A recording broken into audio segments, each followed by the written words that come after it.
The key turns in my hand, cool metal against my palm. The familiar weight. Except it doesn't feel familiar tonight. It feels heavy, like a stone pulled from the bottom of a deep, cold lake. My husband's car isn't in the driveway. That's the first clue, the one my body registers before my mind can assemble the thought. It's late. Too late for errands. Too early for whatever excuses he'll conjure. The porch light is off, a small act of passive aggression, maybe, or just carelessness. Lately, it's hard to tell the difference between his neglect and his calculated moves. The air hangs still, damp with the promise of rain that never quite breaks. I push the key into the lock. It slides in easily, a smooth, well-worn path. But as I turn it, the resistance feels different, too light somehow. The door opens into silence.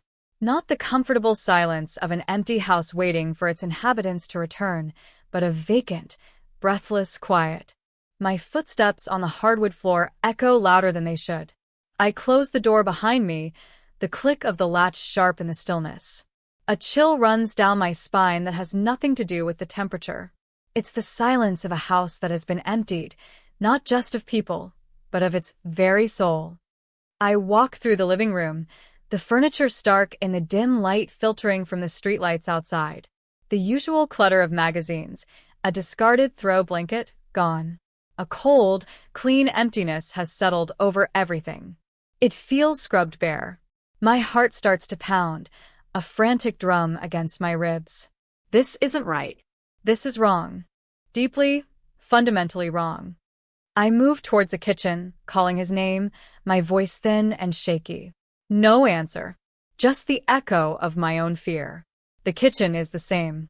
Too clean. The magnet-covered fridge, usually a chaotic collage of photos and notes, is bare. A few faint marks on the stainless steel are the only evidence that anything was ever there.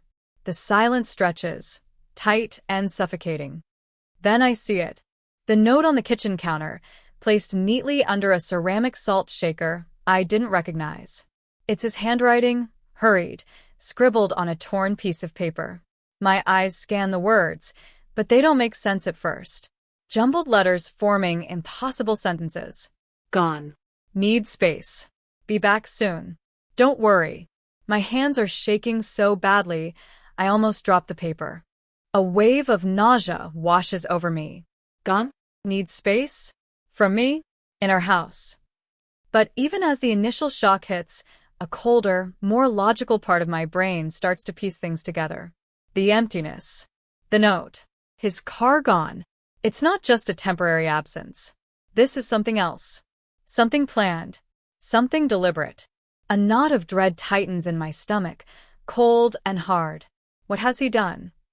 Let me know where you're watching from and what time it is. And if you haven't already, please subscribe. It helps me more than you know. Before this night, before the silence and the note and the cold, vast emptiness that had swallowed my home whole, life had been. Well, life. Normal. Mundane. We had built a life together, brick by brick, year after year. 18 years. It felt like a lifetime, sometimes looking back. We met in college, a whirlwind of late-night study sessions that turned into late-night talks, then stolen kisses in the library stacks. He was charming, a little reckless, full of big dreams. I was grounded, practical, drawn to his fire, but also constantly trying to tether him to reality. It worked for a while. Our strengths balanced each other out. Or maybe they just highlighted our differences until the gap became too wide to bridge. We got married in a small ceremony under an oak tree, the leaves a riot of autumn color. We bought this house a few years later. It wasn't perfect. Far from it. It needed work, a lot of work. But it was ours. We poured our sweat and savings into it, painted walls, ripped up carpets, landscaped the small backyard. This house wasn't just a structure. It was the physical manifestation of our shared history, our hopes, our compromises. It held the echoes of laughter, the quiet comfort of shared evenings, the occasional raised voices that always faded back into familiar peace. It was my sanctuary, my anchor. My life revolved around the quiet rhythm of our days. My job, comfortable if not exciting, paid the bills reliably. His work was more volatile, chasing bigger deals, higher stakes. Sometimes he'd be up, sometimes down, but I was the steady hand, the one who made sure the mortgage was paid, the groceries were bought, the life we'd built stayed standing. I wasn't naive. I knew marriage wasn't a fairy tale. There were stretches of routine, moments of feeling unseen, the slow drift that happens when two people stop actively rowing in the same direction and just let the current carry them. We talked less, touched less, shared less of our inner lives. But I thought it was just life. The natural evolution of a long relationship. The quiet settling. I mistook the absence of drama for peace. I mistook routine for stability. Looking back, maybe the cracks were already there, tiny fissures I chose to ignore. Little things. His phone always face down. Late nights at the office that stretched longer and longer. A new sharpness in his voice when I asked simple questions. A defensiveness that hadn't been there before. But I told myself I was being paranoid. He was stressed about work. Everyone went through phases. This was normal. This was fine. It wasn't fine. The disruption came on a Tuesday. A regular Tuesday. I was making dinner. The smell of roasted chicken filling the kitchen, a scent that usually meant comfort. Home. He came in looking odd, jittery. Couldn't meet my eyes. He sat down at the kitchen island, fiddling with his keys. So, he started clearing his throat. Something's come up. My first thought was work. A deal gone south. Financial trouble. That was his usual source of anxiety. What is it? I asked, my hand pausing on the spice rack. He took a deep breath, finally looking at me, his eyes flicking away almost immediately. It's about Clara. Clara. The name hit me like a small, sharp stone. Clara. A colleague. Someone he mentioned occasionally. Casual mention. Clara needs a place to stay, he said quickly, rushing the words out as if hoping I wouldn't register them individually. She's going through a tough time. Her landlord. Something happened. She has nowhere to go. Just for a little while. A few weeks, maybe. I stared at him, the spice jar forgotten in my hand. The smell of roasting chicken suddenly felt cloying, suffocating. Clara needs a place to stay? I repeated slowly, my voice flat. Here? In her house. He nodded, not looking at me. Yeah. Just until she finds somewhere else. She's really in a bind. I told her it would be okay. He told her it would be okay. Without asking me. Without a conversation. A stranger, a female stranger, was moving into our home because he had unilaterally decided it was okay. The thought felt so alien, so fundamentally wrong, it was difficult to process. You. You what? My voice rose, incredulous. You just told her she could move in? Without talking to me. He finally looked up, a flicker of impatience in his eyes. It's not a big deal. She's just a friend. She's in trouble. What was I supposed to do? Leave her homeless? You were supposed to talk to your wife. I snapped, dropping the spice jar onto the counter with a clatter. The sound seemed deafening in the sudden tension. You don't just invite someone to live with us, in our home, without discussing it. It's my home too, he retorted, his own voice rising defensively. And she needs help. Why are you making such a big deal out of this? A big deal? I couldn't believe what I was hearing. You're bringing another woman into our house. How is that not a big deal? She's not another woman like that, he insisted, though he still couldn't hold my gaze. She's a colleague, a friend. She's in trouble. Period. Get your mind out of the gutter. The gutter? My mind wasn't in the gutter. My mind was reeling with the sheer audacity, the complete disregard for my feelings, for our privacy, for the sanctity of our home. But beneath the anger, a cold dread began to settle. His defensiveness felt too strong. His refusal to meet my eyes spoke volumes. This wasn't just about helping a friend. This felt like something else. Something that had been happening behind my back.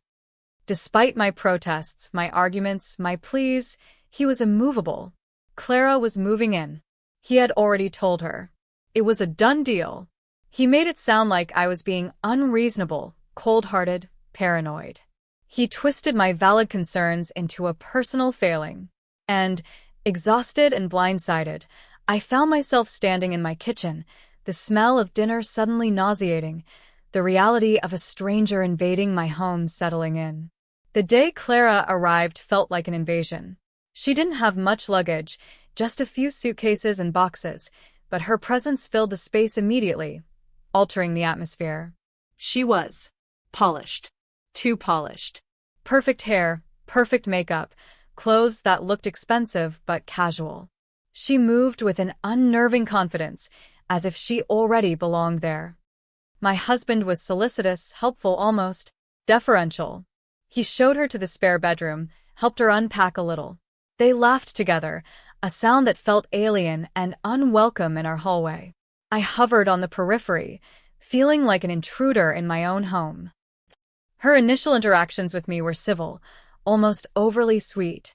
"Oh, thank you so much for opening your home to me," she'd say, her eyes not quite meeting mine, a faint, unsettling smile on her face. "It's so generous of you." The implication, unspoken but clear, was that I was the one doing the favor, not her intruding. The early struggles were subtle, insidious. Small things that chipped away at my sense of belonging, at the fragile peace I had tried to maintain. Her things started appearing in shared spaces. A scarf draped over the back of my armchair. A collection of expensive-looking teas on my kitchen counter. Her toiletries in my bathroom, expanding from a corner of the sink to a full takeover of the limited counter space. She used my coffee machine, leaving it messy. She used my favorite mug, the one with the chipped handle that felt just right in my hands. Simple things, easily dismissed as accidental or careless, but they felt like markers, claiming territory. She was always there. In the living room when I wanted quiet. In the kitchen when I was cooking. Her voice on the phone, low and murmuring, always stopping abruptly when I entered the room. She and my husband had hushed conversations that paused and shifted awkwardly when I was near. The air grew thick with unspoken things, with secrets. I try to talk to my husband, again and again. "Her things are everywhere," I'd say, trying to keep my voice calm. "It feels like she's taking over. She's just trying to get comfortable," he'd say, his tone dismissive. "She's going through a hard time. Can't you be a little more understanding?" Understanding. I felt my temper fraying. Understanding what? That I feel like a guest in my own house? That my privacy is gone? That she's constantly underfoot? "She'll be gone soon," he'd promise, a line that wore thinner with each passing day. Just a few more weeks, but the weeks turned into a month. Then 2. The arguments escalated. They weren't about Clara directly, not always. They were about his attitude, his dismissiveness, his complete lack of empathy for how her presence was affecting me. He accused me of being jealous, insecure, unwelcoming. He painted me as the villain, the cold, unfeeling wife who wouldn't help a friend in need. Meanwhile, Clara's presence became more overt. She started making suggestions about the house, about her life. "Maybe you should rearrange the living room. It would feel more open," she'd say brightly, looking around my space. "Have you thought about updating the kitchen backsplash? This one feels a bit dated." She spoke as if she were an equal partner, as if her opinion held weight in my home. My husband would listen, sometimes nod along. It was like watching them build a world together, right in front of me, a world that excluded me. My attempts to set boundaries were met with resistance, either from him or from her, often subtly. If I asked her not to use a particular item, she'd agree with a saccharine smile, then forget the next day. If I suggested a quiet evening alone with my husband, he'd say he felt guilty, leaving Clara out. She was a wedge, driven deeper and deeper between us with each passing day. The emotional toll was immense. I felt constantly on edge, anxious, angry. My home, my safe haven, felt contaminated, hostile. Sleep became difficult. I'd lie awake at night, listening to the sounds of the house, imagining hushed conversations behind closed doors. The casual comfort of my marriage evaporated, replaced by suspicion and resentment. I started doubting myself. Was I really being unreasonable? Was I the problem? Was this just a phase? But the questions gnawed at me. Why here? Why our house? Surely Clara had other friends, other options. Why was my husband so determined to have her stay with us, despite my clear distress? The feeling that something deeper was happening, something I wasn't being told, grew stronger every day. The crisis deepened, slowly at first, then accelerating like a car careening downhill. My husband became more distant, more secretive. He and Clara were inseparable, spending evenings together, going out on weekends, sometimes not coming home until late. When I asked where they'd been, the answers were vague, evasive. Just dinner with clients, networking event. I stopped believing him. The financial strain started to show. Money seemed tighter. Bills were late. When I asked him about it, he became defensive, snapping that I didn't understand his business, that things were complicated. Meanwhile, Clara seemed to have no job, no visible means of support, yet she was always dressed impeccably, seemed to have endless free time. Who was paying for her? Was he? The house itself began to feel less like mine. Clara seemed to exert a subtle influence on everything. The thermostat was set higher than I liked. The TV was always on her preferred channels. Her friends started stopping by, making themselves at home, strangers lounging on my sofa. I felt like a phantom, haunting the edges of my own life. The worst part was the gaslighting. Whenever I expressed my feelings, my husband would twist my words, question my sanity. You're imagining things. You're being dramatic. She's just a friend. Why can't you accept that? He made me feel crazy, insecure, pathetic. Clara would sometimes be present during these exchanges, her expression a carefully neutral mask, but her eyes, when I caught them, held a flicker of something cold, something calculating. It was a look of quiet satisfaction, of watching me unravel. There was one night that stands out, a particularly low point. I confronted him, my voice pleading, tears streaming down my face. What is happening? I begged. Please just tell me the truth. Is there something going on with her? Are you leaving me? He looked at me, his face a mask of weary impatience. Nothing is happening, he said, his voice flat. You're paranoid. You need to get a grip. Clara is just a friend. She's staying for a little while longer because she still hasn't found a place, and frankly, your attitude isn't making it easy for her to look. Maybe you're the one who needs space.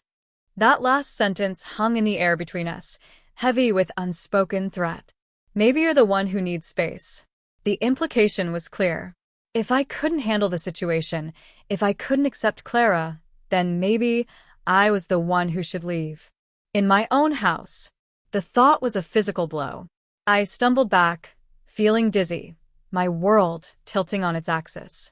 All seemed lost. My marriage was a shell. My home was occupied by a stranger and a hostile husband, and I was being systematically dismantled, my reality questioned, my feelings invalidated. I felt utterly alone, trapped, and defeated. I spent the next few days in a daze. I went through the motions, but inside, I was crumbling. The house felt like a prison. Every corner held a reminder of my lost life, my broken marriage, the woman who had usurped my place. I watched Clara and my husband together, their easy camaraderie, their shared jokes, and the pain was a physical ache in my chest. Then something shifted. It wasn't a single dramatic moment, but a slow, cold crystallization of thought. I was sitting alone in the living room late one night, long after they had retreated to separate bedrooms, or so I assumed. Paranoia was my constant companion now. The house was silent, but it felt loud with the echoes of my despair. I looked around at the room, at the furniture we had chosen together, the art on the walls, the rug on the floor. Pieces of our history. Pieces of my life. And I realized, with a clarity that was both terrifying and empowering, that they weren't trying to coexist with me. They were trying to erase me. They weren't just waiting for me to accept Clara. They were waiting for me to break, to leave, to walk away and hand them the life I had built. And in that moment of absolute clarity, sitting in the cold silence of my invaded home, something inside me snapped. The despair didn't vanish, but it was overlaid with a layer of pure, icy rage. They wanted me gone? They wanted to take everything? Not without a fight. Not if I could help it. I wasn't going to be the woman who just quietly disappeared, leaving behind her home, her history, her sanity. I wasn't going to let them win. If they wanted a war, I would give them one. But I wouldn't fight it on their terms. I wouldn't engage in their petty games or descend into their toxicity. I needed a different strategy. A cold one. A calculated one. One that would hit them where it hurt the most. And for my husband, I suspected that wasn't necessarily his heart anymore. It was his wallet, his comfort, his carefully constructed illusion of control. The midpoint shift wasn't just a realization, it was a transformation. The heartbroken wife retreated, replaced by a cold, observant strategist. I stopped arguing. I stopped pleading. I stopped showing emotion. I became neutral. Quiet. I watched them. I listened. I gathered information. Their careless confidence was their weakness. They thought they had me cornered, defeated. They became less guarded. I started paying attention to the small details I had previously overlooked. My husband's business dealings. The paperwork lying around. His conversations with Clara. I started noticing patterns, inconsistencies. Mention of investments I didn't know about. Talk of restructuring things. Clara asking pointed questions about our assets, our finances, the ownership of the house. I began my own quiet investigation. It started subtly, looking through old files, checking bank statements more carefully. I discovered accounts I didn't recognize, money moving in ways I didn't understand.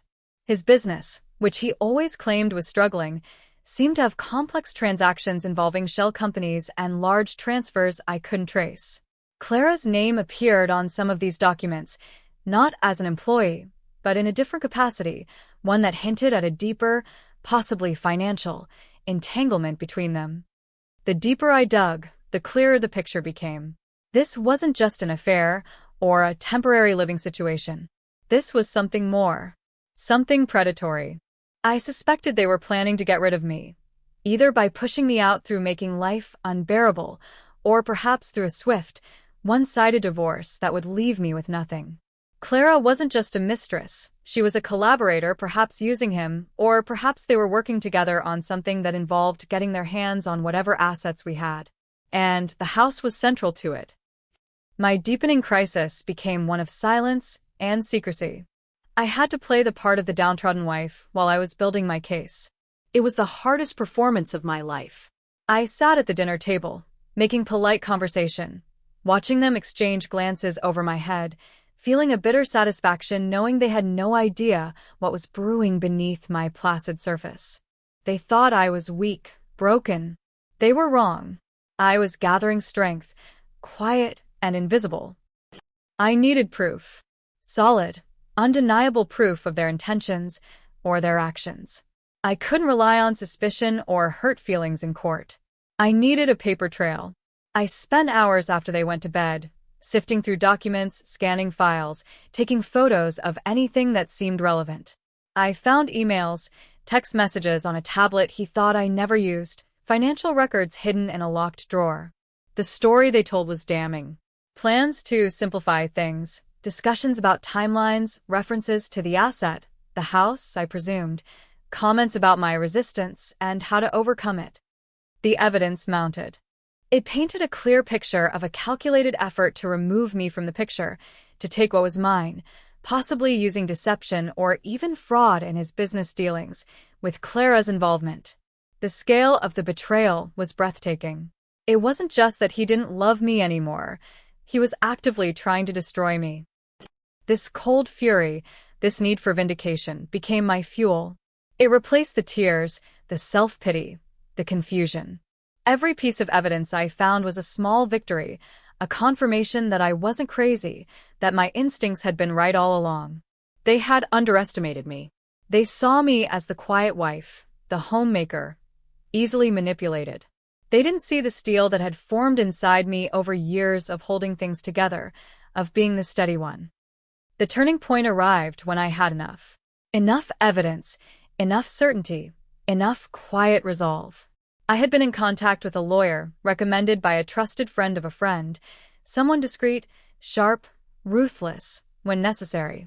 I had met her in a neutral location, a small cafe far from my house, whispering my story, showing her the documents, the photos.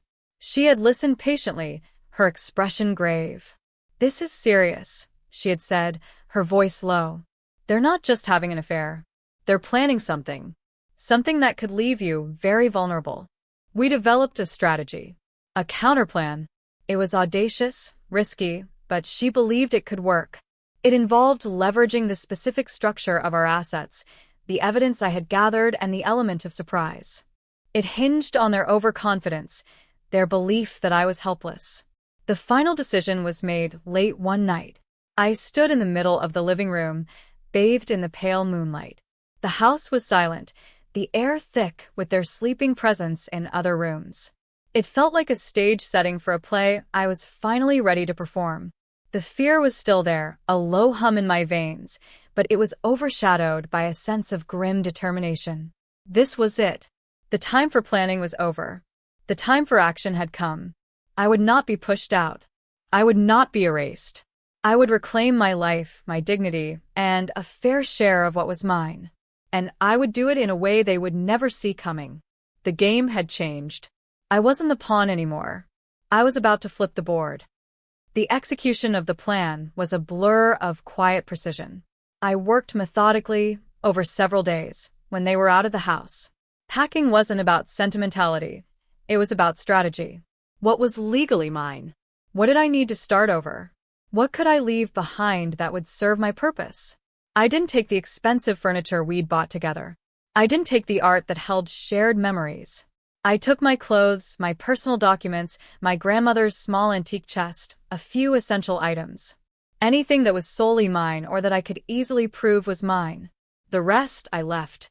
Not out of generosity, but because its absence would be a louder statement than its presence.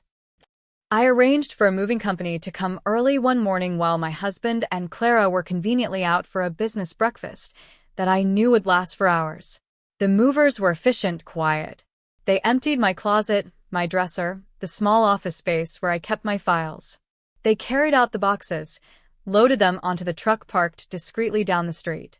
The house felt eerily still as they worked, the silence amplifying the finality of the act.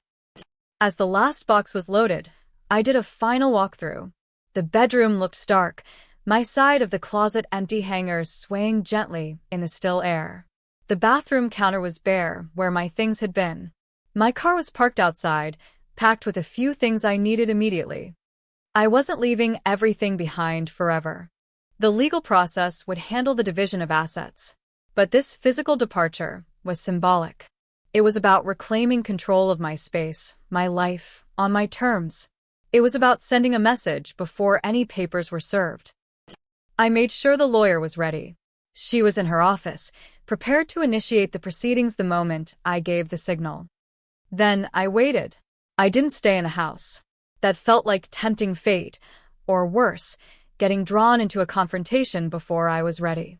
I drove to a friend's empty apartment, a temporary sanctuary. I waited for the text message, the signal from the lawyer that the first legal steps had been taken. The hours stretched, each one a coiled spring of tension. And then I got the call. Not from the lawyer, but from a number I didn't recognize. I hesitated, then answered. It was my husband's voice, but it was different. Not angry, not dismissive. Panicked. Raw. What? What did you do? He choked out, his voice trembling. Where are you? Where is everything? He was home. He had discovered the emptiness, the absence. I'm gone, I said, my voice steady, calm. It felt surreal, saying the words out loud. I've left. Left, he stammered. What do you mean left? You just packed up and left? You can't do that. Where's your stuff? Where are you? That's not your concern anymore, I said. I could hear the frantic edge in his voice, the dawning realization that something fundamental had shifted. You wanted space, remember? You have it now. All the space you wanted. There was a pause. I imagined him standing in the empty hallway, looking at the barren rooms. But the house, he sputtered. The house is still here, I replied. And so am I, legally speaking. Just then the lawyer texted. Papers served. Speaking of legally, I continued, my voice unwavering, you should be receiving some documents very soon. My lawyer will be in touch. I suggest you get 1 inch. Your lawyer? He sounded bewildered, panicked. What are you talking about? What documents? Divorce papers for starters, I said. And some other things. I think you'll find them informative. There was silence on the other end, a stunned, breathless silence. Then I heard another voice in the background. Clara's voice. Sharp questioning. What's going on? Who is that? My husband didn't answer her. I could hear him breathing heavily, ragged gasps. I know everything, I said, my voice low, cold. Everything you've been planning. Every little step you took to push me out, to take what was mine.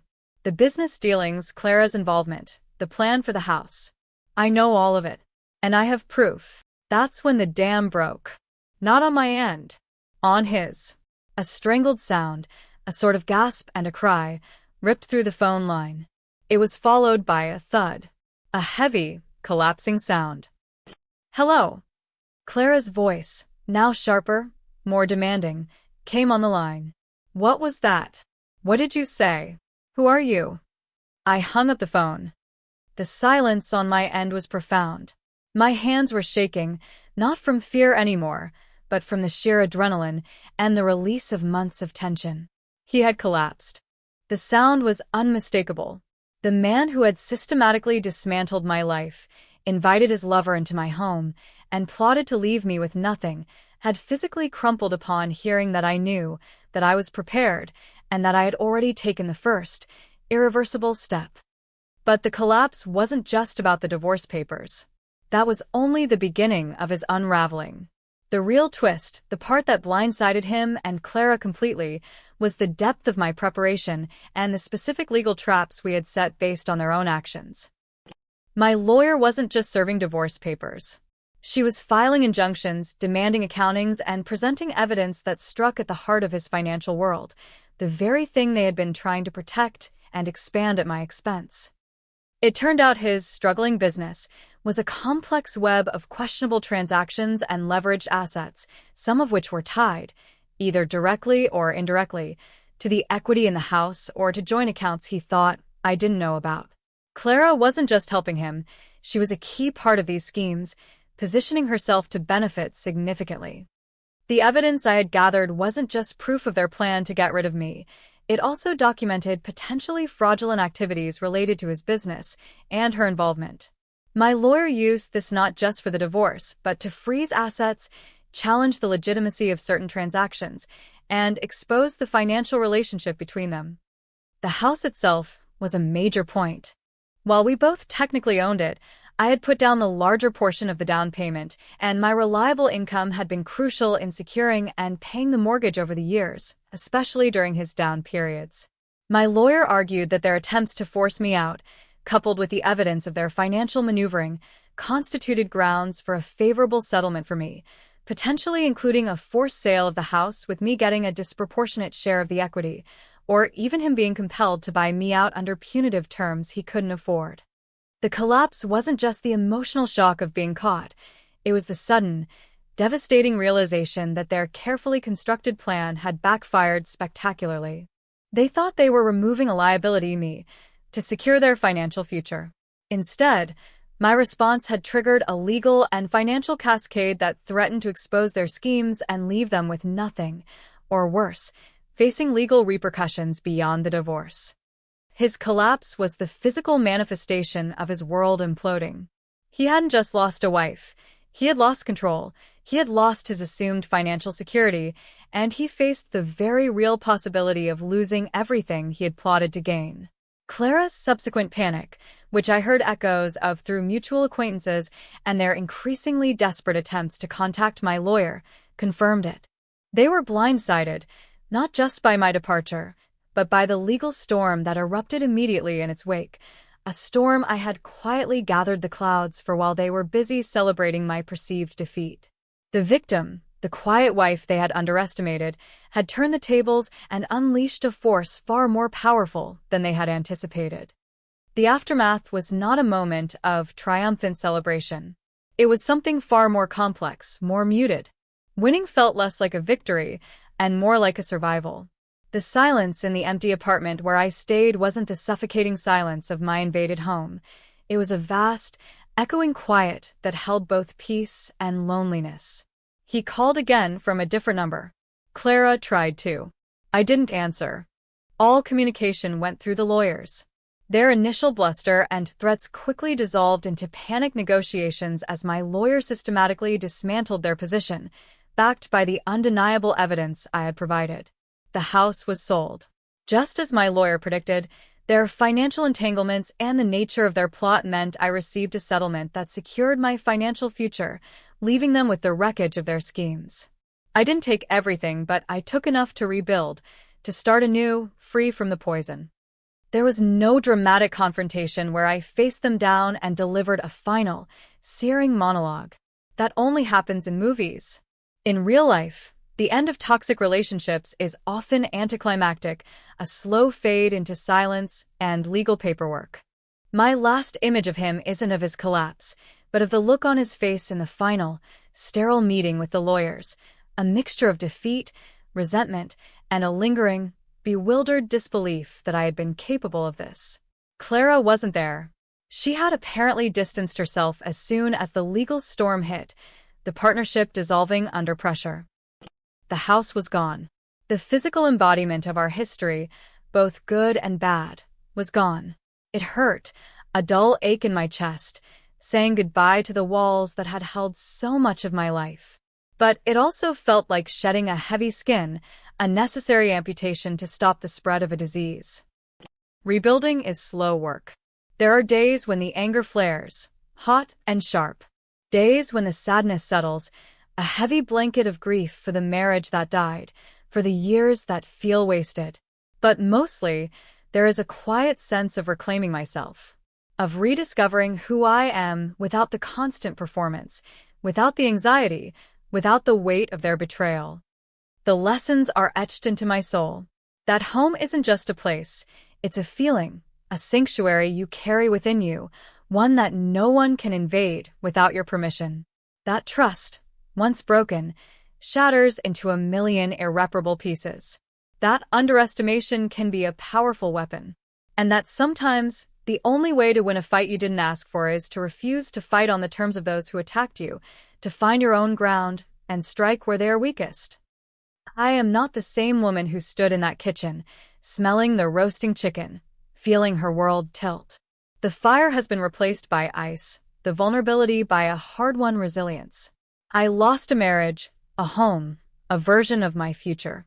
But I gained something too: freedom, self-respect, and the knowledge that even when everything seems lost, you can find the strength within yourself to fight back, to rebuild, and to create a new beginning, one stone at a time. If this story hit close to home, I'd love to hear your version in the comments.